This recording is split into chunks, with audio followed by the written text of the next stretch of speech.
evangelical speakers. They like pounded on the podium. They were saying these cool words, you know. I never knew what these words meant. Salvation. Everything was a shun, you know. And there, always behind the televangelist was like the cross, and there was a guy on the cross, but I never really knew who the guy was because it wasn't really focused on it. You know, I was a Buddhist. I'm like, you know, I didn't know this. My mom didn't want me to know anything about this. And so I asked everyone, like, who's that dude on the cross? And my mom's like, that's a dumb question. My dad's like, go ask your mom. So I decided to ask my best friend, which I don't know if that was right. You're telling me you don't know Jesus? Mike sat in his bed, leaning against the wall, his math book propped open on his knees. It was the next day, and we worked on our homework in his room. In the 3 years of our friendship, Mike had become one of those kids, different, a free thinker, and most of the time on another plane of existence. He was the smartest person I knew, my best friend. We both read Stephen King novels, losing ourselves in stories of alternate realities, bloody murders, a rabid dog, a killer car. And though I skimmed over the scariest sections, Mike relished them. I jotted the answer to 2/3 plus 1/3. I was beginning to think that Jesus was a Mattel toy everyone had but me. Who is he? I said, again, working on the next problem. He's like God's son, Mike said. Why does he look so sad? Being God's son had to have more benefits. Oh, I don't know. Mike put his finger to his chin. Maybe it's because he has nails in his hands and feet. Maybe he's wearing a crown of thorns. I winced, curling my toes inside my shoes, clenching and unclenching my hands. The nails, this was new. I had been staring at the cross on TV for weeks, but the image was never clear enough for me to decipher that he was nailed to it. Or perhaps the last thing on my mind was someone nailing another human being to wood. It sounded like one of Mike's crazy imagined stories, an image from a Stephen King novel. You're lying, I said. I am not.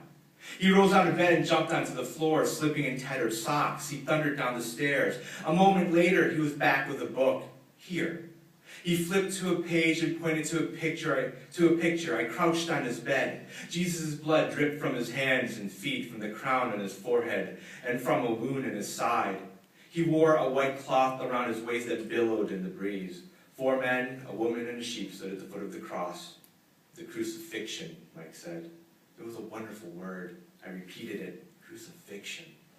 This guy here is Pontius Pilate, Mike explained. He's the executioner. And this one is Martin Luther, I think. Isn't he black?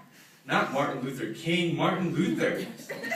And she's Mary, Jesus' mother. What about the sheep? Lamb, Mike said. They're going to kill it for God. I took it in. The picture, the cross, Jesus' glazed eyes, his parted mouth. My best friend had become a prophet. He was opening new doors in my life, doors my family never wanted open. It didn't occur to me that Mike could be wrong, that Martin Luther came well after the crucifixion, that perhaps it wasn't Pontius Pilate, and that the men could have been a few of the disciples. These were things I learned much later in college, and they didn't matter then. I stared at Mike. Why are they executing Jesus? Because he's dying for our sins. Sins, gum and tie. I knew the word well. How do you know all this? CCD, Mike said. It sounded conspiratorial like FBI, CIA, KFC. I hate it, he said.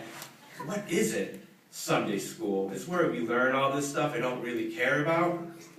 I thought about my Sundays at the temple, learning Thai and Buddhism in a small room filled with dusty books and portraits of Thailand. I despised it. Despised Simon and the other Thai kids. In class, I often imagined Simon's head as a golf ball and I was about to tee off. Mike's eyebrows perked up. He had 2 types of smiles. One was endearing, the other masked his mischievous nature. The latter took me 10 years to learn. I ate Jesus, he said. No way. Everyone eats Jesus when they're 7.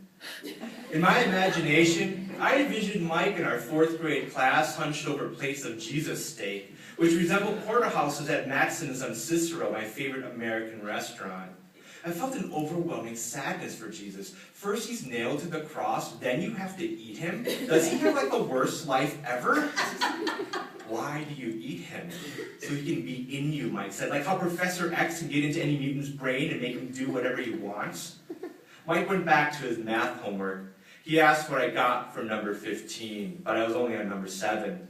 Downstairs, his father's booming voice announced my mother was here to pick me up. I gathered my things and started for the door. "Mike," I said before I left. "Huh? What did Jesus taste like?" He tapped the pencil on his math book. "A cracker."